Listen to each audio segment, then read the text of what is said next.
Seriously. Just because our fathers are good friends. They keep pushing us to get married. I'm getting older too, so my dad is urging me to settle down soon. Then, Kevin, do you not love your wife?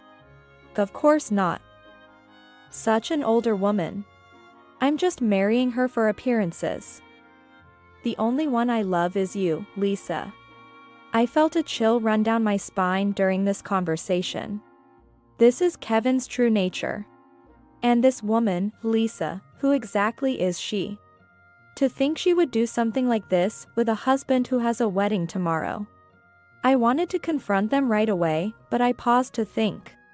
Such terrible treatment can't be settled with just a complaint. That's when I had a brilliant idea. I first sent a message to my dad on my smartphone. Dad, are you still there? I'm going to send a video call soon, so please watch carefully. I want you to show it to all our relatives. Then, I broadcasted it live in front of everyone. Everyone, it's starting. At that moment, everyone from both families expressed their shock. At what appeared on the screen of the smartphone I sent. I am Mandy Clark, a 45-year-old office worker. When I was over 40, I was troubled by not being able to marry. Perhaps my ideals for marriage were too high. I had a cousin who was 10 years older than me. She married at 21 during the height of the economic bubble. Her husband was a man of the so-called the three highs: high education, high income, high height. As a child, I envied her marriage and dreamed of having a similar one when I grew up. However, by the time I entered middle school, the bubble had burst. By the time I became an adult, it was difficult to meet such ideal men. Many of my friends married out of compromise or calculation. But I didn't want to marry just for the sake of it. Before I knew it, I was over 40 and starting to feel anxious. I lost my mother at a young age and was raised in a father-only household. My father was my strong ally. He was hospitalized suddenly due to illness 4 years ago. Worried about my father, I rushed to the hospital every day after work. That's where I met Kevin Clark, who had just become the hospital director. Kevin took over as director from his predecessor, who was my father's friend since high school. Because of that, Kevin often spoke to me when I was in the hospital room. One day, as I was about to go home, Kevin called out to me. "Excuse me. Would you like to have dinner together?" Surprised by the sudden invitation, but also pleased, I happily accepted. Yes, I'd love to. That night, we talked about our parents over dinner. He had also lost his mother at an early age, and we found a lot in common. After dinner, Kevin suddenly looked at me seriously and said, "Would you mind going out with me?" I was surprised by the sudden confession. However, he was tall and proud of his job. Thinking he might be the one I was looking for, I didn't hesitate to answer. Yes, I'd be happy to. After 3 years of dating, he proposed. Considering our work, we postponed the wedding for a year. First, we looked for a new home and lived together before registering our marriage. All that was left was the wedding. I thought I could finally make my father proud. However, as the wedding approached, dark clouds began to gather between Kevin and me. After registering our marriage, strange things started happening. Most of my belongings were still at my parents' house. After marriage, I started bringing them to our new home. I continued working after marriage, so I was often away from home. Thus, I left valuables like jewelry and handbags at my parents' house. One day, when we were about to go out, Kevin saw me returning to my parents' house to get my handbag. "Mandy, it's troublesome to go back to fetch things every time we go out. This house is well secured, so it's better to keep your valuables here." Indeed, when we bought this house, we subscribed to a 24-hour surveillance service. It seemed safer than leaving them at my parents'. Since then, I moved all my possessions to our new home. However, I soon noticed that my belongings started to disappear. There were no signs of outside intrusion, which was strange. I thought about asking Kevin but hesitated, not wanting to seem accusatory. The missing items were mostly cosmetics and jewelry, things women use. My favorite shampoo in the bathroom also disappeared several times. It was a valuable item only available through online ordering. Only my shampoo kept disappearing, which was odd. Kevin used his own shampoo, so it didn't seem like he would take mine. I was concerned but didn't tell Kevin to avoid seeming irresponsible. I never imagined that this would lead to regrettable circumstances. And the wedding was approaching. Kevin's night shifts continued, and he often went out on Sundays and holidays for conferences. With many preparations for the wedding, we hardly had time to see each other. I reluctantly went to the venue with my father and father-in-law for meetings. Kevin had taken care of the venue and invitations early. So what was left were the reception and gifts. Still, there were things I wanted to decide with Kevin, especially the dress fitting. Despite this, Kevin suggested that I just decide on the dress myself. I waited for a time when we were both home and asked Kevin, "Hey, I wish you could come to the meetings sometimes. I want you to help me choose my dress. Can't you skip your conferences on the weekends just once?" When I said this, Kevin looked a bit flustered and glanced around before replying. "What? No, I can't miss the conferences. I'm fine with whatever dress you like, Mandy. I'll leave the reception and the gifts to you and your father-in-law. So, I'm counting on you." I was disappointed by Kevin's words. A conference that you must attend. And right before our wedding? Why does it have to be now? You wouldn't understand, Mandy, you're not in the medical field. Anyway, it's something I absolutely can't miss. I found Kevin's dismissive attitude suspicious. However, with the wedding approaching, I didn't want to argue. Reluctantly, I had to go along with Kevin's wishes. Then one day, while I was working in the morning, I realized I had left some documents at home for an afternoon meeting. Oh no. I've been so busy with work and wedding preparations, I forgot. I need to go back and get them quickly. I explained the situation to my boss and was allowed to go home during my break. Luckily, our new home wasn't too far from my office, so I could go back and forth during the break. When I hurried home, I noticed a strange figure in the living room as I approached the house. I couldn't believe my eyes. One person was Kevin, returning home after a night shift. But there was also a young woman I didn't recognize. She was sitting on the sofa next to Kevin. Kevin had his arm around her shoulder and seemed to be talking to her. I tried listening from outside the wall, but couldn't hear anything due to the soundproofing. I was curious about the woman's identity, but I was running out of time. I quietly entered through the back door, grabbed the documents, and left without being noticed. I didn't want to believe that Kevin was cheating just before our wedding. But they seemed too close to be just friends. I suppressed my desire to confront them and returned to the office. I made it in time for the meeting, but my mind was elsewhere. Kevin always mentioned his night shifts and conferences, but was he really telling the truth? Could he have been using these excuses to meet with another woman all this time? These thoughts kept crossing my mind at work. After that, Kevin and I rarely saw each other, even on weekends. I thought about checking with my father-in-law, but I couldn't bring myself to ask. If Kevin was lying, I didn't want to worry my father-in-law. As the wedding approached, I became increasingly anxious. If only my mother were here, I could have confided in her. I didn't want to burden others, so I had no friends to talk to.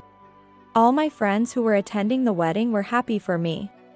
I couldn't disappoint them by revealing my doubts. I hoped that what I saw that day with Kevin and the unknown woman was just an illusion. I was trying to escape from reality in my mind. With these feelings, I faced the day before the wedding. Kevin, even on the eve of such an important day, Said he would be working late and wouldn't be home until midnight. He suggested this as he left for work. Since it's the night before our wedding, why don't you spend it at your father's house? I'll be home late.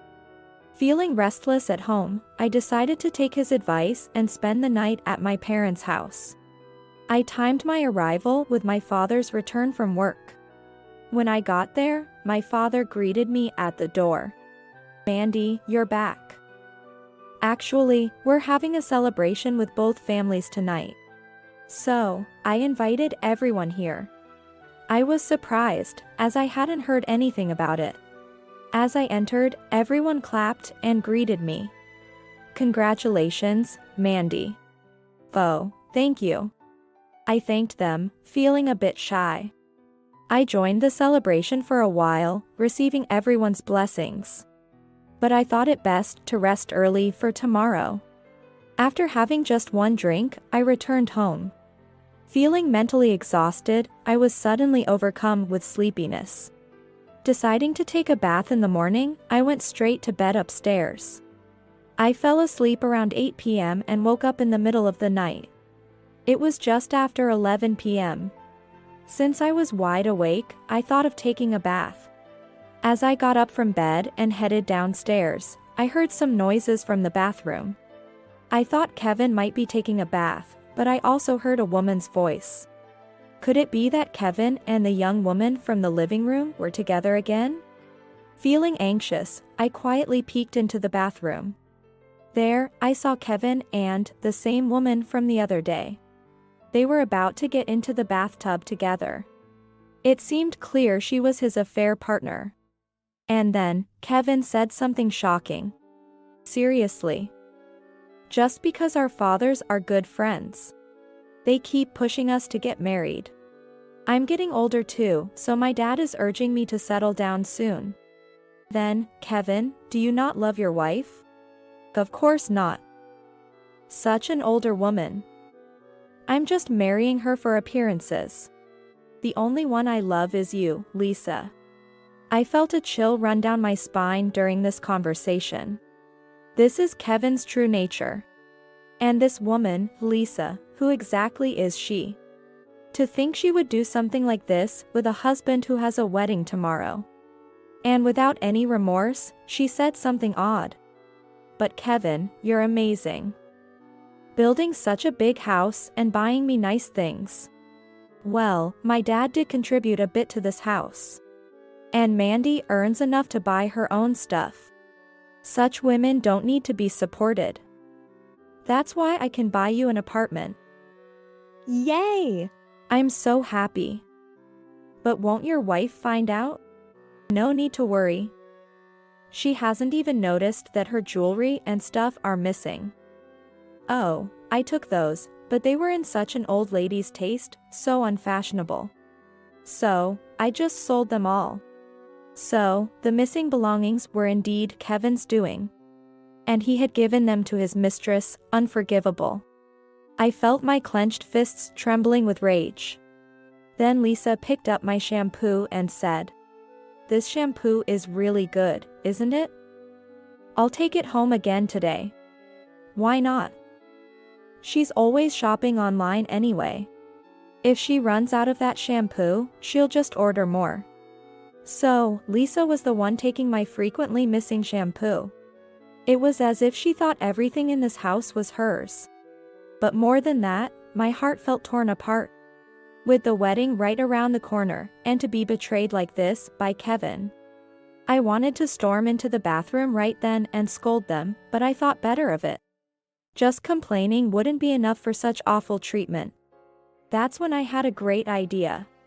I sent a message to my dad on my smartphone. "Dad, is everyone still there? I'm about to send a video call, so please watch it. I want all the relatives to see it too." After sending the message, it was read immediately. "What's up? Indeed, everyone is still here. Are you going to make a speech at the pre-wedding party? You'll see. Oh, make sure to record the video I send." I then switched to the video call in the messaging app and quietly opened the bathroom door. Everyone, it's starting. I broadcast the scene with Kevin and Lisa as if I was live commentating. Of course, the video clearly showed them in the bathroom up to no good. Whoa. What's this? What's going on? Eek.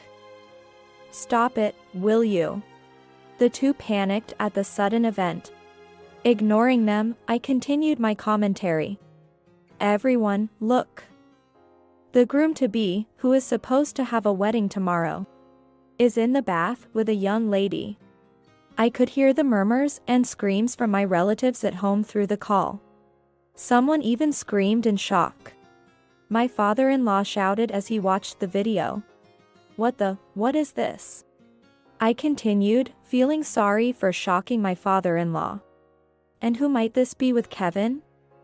How long have you two been involved like this? Mandy. Enough already. Whoops. The cheating husband is losing his temper. Does he even understand his position? I relentlessly continued my commentary, angering Kevin. Next to him, Lisa trembled, clinging to him. Seeing them on screen, my father-in-law looked furious.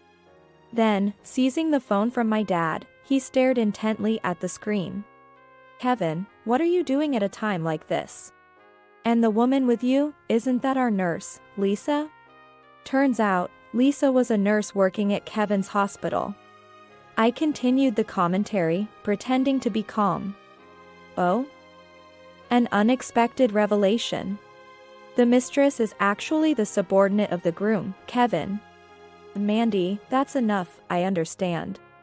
My father-in-law said that and then ended the call. He must have been shocked to know his son was having an affair with a subordinate at home.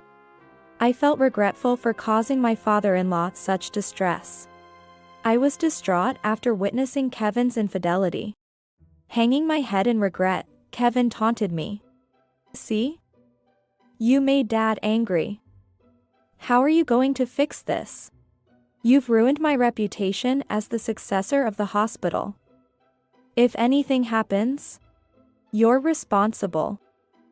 Yeah, right. You should be grateful he was even willing to marry you. So, know your place a little. The two of them blamed me, as if it was me who had done something wrong. It felt like I was the one at fault. I was filled with frustration but couldn't say anything back to them. Then, the doorbell rang. I checked the monitor and saw my dad and father-in-law outside. Not just them, but all the relatives who had attended the pre-wedding party too. I opened the front door and let everyone in. My father looked very worried when he saw me. Mandy, are you all right? It must have been hard. But it's okay, now. Everyone is on your side. Dad, thank you. As soon as I saw my father's face, tears I had been holding back started to flow. I was indeed feeling very bitter and hurt. I broke down crying, sitting on the spot. The relatives comforted me, patting my head and back. I sobbed uncontrollably. My father-in-law rushed to the bathroom and burst in without knocking. Hey. Kevin. What the hell are you doing? Whoa. Dad. Eek. What now? They reacted in surprise, just like when I had entered earlier. More relatives followed them in. What? Why are all of you here? Oh my God. Everyone, leave us alone. My father-in-law became even more enraged at Kevin and Lisa's unapologetic attitude. Do you two realize what you're doing? Get out of there now. We'll talk afterward. Do young girls nowadays have no sense of shame at all? My aunt said this, looking disgusted at Lisa. The two, covering themselves with towels, hastily got out of the bath and headed to the changing area. However, their clothes were not there. In fact, I had secretly hidden them before filming with my smartphone. Hey, where did our clothes go? Kevin, with a towel wrapped around his waist, looked bewildered. I almost burst out laughing. Lisa was sitting on the floor, shivering with fear. Everyone looked at the two with disdain. Hey, let us change in the bedroom. We'll catch a cold like this. No. No. Please help me. My father-in-law's treatment was harsh. He probably thought they would escape if allowed to change. Just sit down for now. Kevin, why did you do this? Explain yourself properly. Well, it's because I married Mandy because Dad told me to. She wasn't really my type. What? You never mentioned such a thing. Well, I'm the successor, and Dad's word is absolute. I thought I'd risk losing my position as director if I went against him. My father-in-law looked utterly dumbfounded by Kevin's explanation. The relatives all had shocked expressions. Marrying out of obligation. Hearing this, I felt unbearably sad. My father-in-law, noticing my distress, spoke kindly to me. Mandy, I'm sorry for the pain my son has caused you. It's truly regrettable. No. It's not your fault, Father. Please, don't feel that way. It's just, we were supposed to have the wedding tomorrow. And now this has happened. His words made my heart ache. I had eagerly awaited the wedding, but now I couldn't feel happy about it. As I looked down somberly, my father put his hand on my shoulder. Mandy, you don't have to force yourself anymore. I will explain everything to the guests who were to attend the wedding. That meant the wedding was to be called off. I couldn't continue a marital life with Kevin under these circumstances. So, the only option was to cancel the wedding. Just as this seemed settled, Kevin remarked happily. Huh. So, am I free now? No. That's not happening. My father-in-law's expression turned stern again. What? Why? We're not getting married anymore, right? You had an affair with a young nurse at our hospital. It's only known to the family now, but soon it will spread through the hospital. We can't keep someone like that as the director. Right. Kevin has dishonored his parents. He's disqualified as a successor. The other relatives nodded in agreement. Does that mean I'm fired? Yes, that's right. My father-in-law nodded affirmatively, and Kevin began making pathetic excuses. That's ridiculous. I was deceived. She seduced me with her youth. It's not my fault. Kevin pointed at Lisa, trying to blame her entirely. How unmanly of him. Lisa, with tears in her eyes, looked shocked. That's terrible, Kevin. You said you only loved me. That you were marrying her out of obligation to your parents. Was it all lies about buying me an apartment? Kevin's poor excuses seemed to have backfired, as Lisa exposed everything in front of everyone. Idiot, don't say unnecessary things. Kevin said this, his face turning red, and collapsed on the spot. My father-in-law looked down at him and spoke in a disappointed tone. Kevin, I really misjudged you. If you had shown any remorse, I would have considered a more lenient approach. I could have even arranged a position at a known hospital. What? Dad, you should have said that earlier. Fool. How corrupt can you be? My father-in-law scolded Kevin with a ferocity I had never seen before. Even Kevin was silenced by this. After a moment, my father-in-law began to speak. I wanted to repay a debt of gratitude to a man who helped me in the past. That's why I wanted you, Kevin, to make his granddaughter, Mandy, happy. But now, I can't face Mandy's grandfather with the way things are. What? What does that mean? Kevin looked puzzled. I, too, was unaware that my grandfather had been a benefactor to my father-in-law. My grandfather had passed away when I was young. Then, my father-in-law elaborated on my grandfather. He had established his hospital in a single generation but struggled with the financial aspects. My maternal grandfather, who was the head of a major local bank at the time, had helped him. My grandfather frequently visited the General Hospital's gastroenterology department for peptic ulcers. My father-in-law was his attending physician at the time. He had aspired to own his hospital even back then. He consulted my grandfather about the financial aspects and received support for his hospital's establishment. At that time, my father-in-law had fallen in love with my mother, the daughter of his benefactor. He boldly confessed his feelings, but by then, my mother was already in a relationship with my father. After sharing such a poignant love story, my father-in-law turned his gaze back to Kevin. That's why, Kevin, you owe your current position to Mandy's grandfather. I wanted you to make Mandy happy because of that. Then, Lisa spoke up. What's that supposed to mean? That's just the parents' convenience, isn't it? Deciding on a son's marriage partner for such a reason is terrible. Shut up. The mistress should keep quiet. No. Scary. Kevin, help me. Lisa clung to Kevin, begging for help. But Kevin shook off her hand and shook his head slightly. I'm sorry, Lisa. There's nothing I can do now. No way.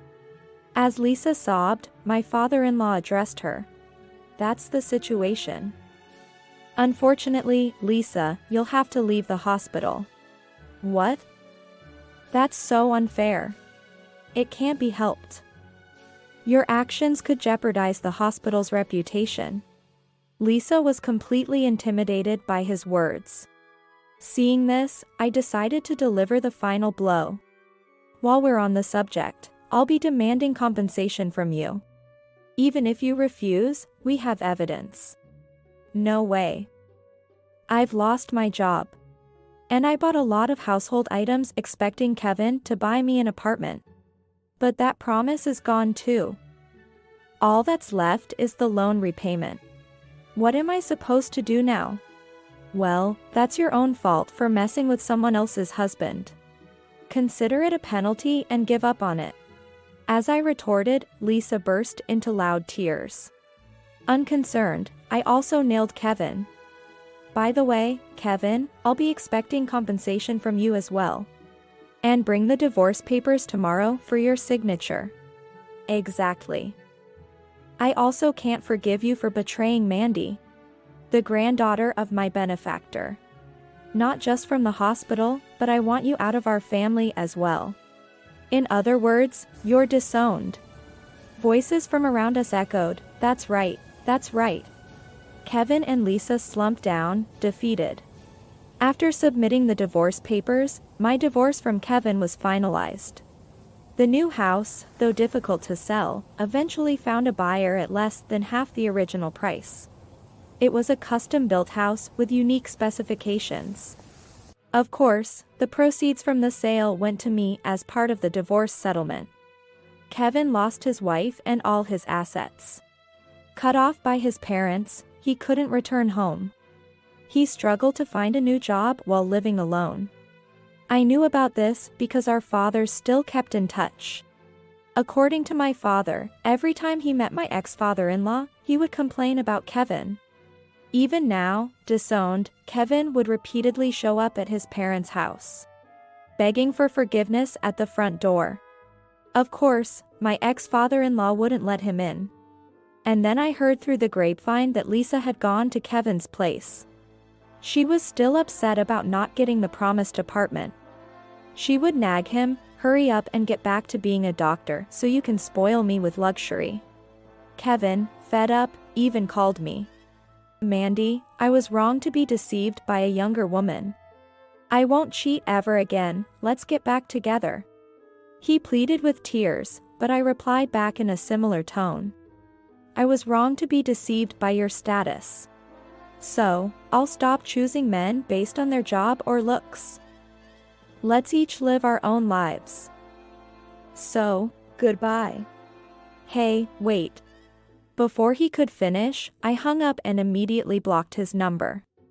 I also blocked him on all email and messaging apps. According to my father, Lisa works at a nightclub. And Kevin struggles with part-time jobs while looking for work. But their affair scandal has reached the ears of all medical professionals in the area. My father said it's unlikely Kevin will find a job in the medical field again. It's said that when medical professionals visit Lisa's workplace, the story of their affair becomes the main topic of conversation. As a result, the reputation of the place where Lisa works gets tarnished, leading to her being fired from job after job. Still, Lisa holds on to the hope that Kevin will return to being a doctor. They reportedly moved to a remote area in the countryside to find a job, with Lisa dragging a reluctant Kevin along. Now, no one knows where the two of them have ended up. As for me, I've moved back to my parents' home and commute to work from there. I'm not thinking about marriage for a while. Not just because of my own failed marriage.